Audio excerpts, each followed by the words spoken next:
What up, everybody? It's just hi.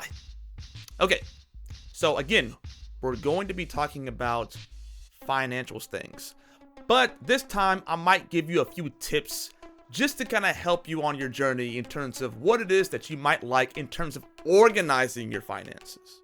Okay, so then organizing your finances is absolutely about naming what it is that you need your finances to do for you, not the other way around. This goes into a lot of what we discussed last week, but it's more nuanced than that. So then, for example, if God is calling you to be a speaker of some kind, or you're going to be doing a lot of speaking, what you want to have is a travel budget. So you might even want to create a completely different account that's completely dedicated to travel. You might actually even do something like, I don't know, do some auto drafting to where a certain ratio of your funds goes into that account. And then by the time that you're ready to go or ready to do something, that money's already there, right? Let's say, for example, that God wants you to do some kind of marketing, or let's say that it's about evangelism or whatever it may be. Have dedicated funds, and there may be different pieces of those funds that you need to take a look at. So yes, there may be travel, but there also may be things like printing costs if you're a traveling evangelist. So have maybe a printing and a travel, and when you get paid, maybe have an auto draft to go out and just cover those costs. How do you know when you need to get those funds together? And one of the ways you can do that is a simple math thing. Okay? Again, this is not financial advice. This is just organizing and going over some things. But one of the ways you can do that is that if you get paid weekly or bi-weekly from your 9 to 5 or whatever it may be, you actually want to calculate when you get paid and divide that by the number of weeks that you want to go ahead and buy the thing. So let's say, for example, in maybe a year's time, you need to have $700 in order to travel to this expensive place, right?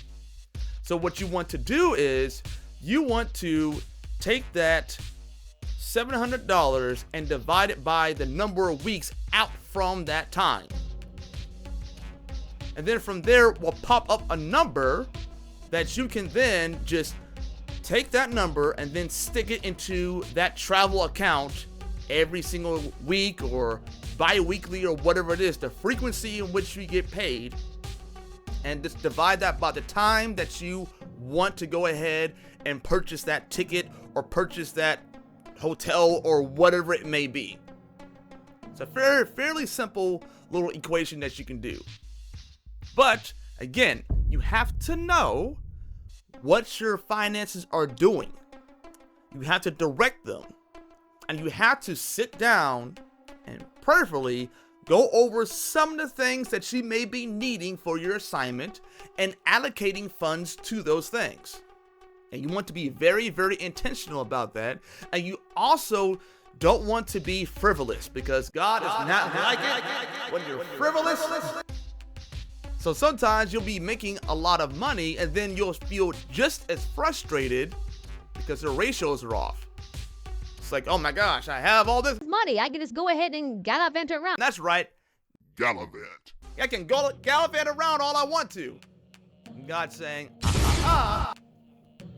You will see significant increase when you are telling your finances what to do, but you will see significant decrease when your finances are telling you what to do and you are feeling comfort from having a bunch of money just sitting there.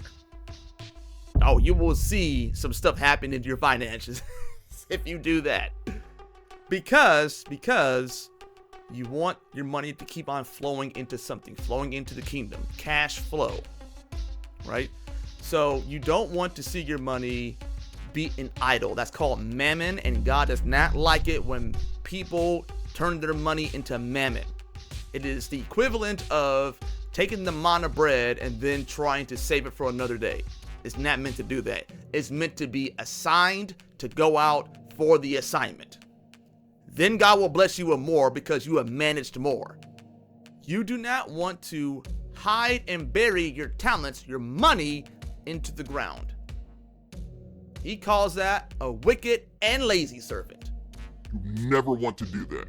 And you never want to get an emotional high by how much you have in the bank account, because that is producing a spirit of mammon, and God is a jealous God and does not like to share his space with other things that ain't him, because they ain't him. Heard me? All right. So give that a shot. Let me know how that works out, and I will talk to you all in the remix. Bye-bye.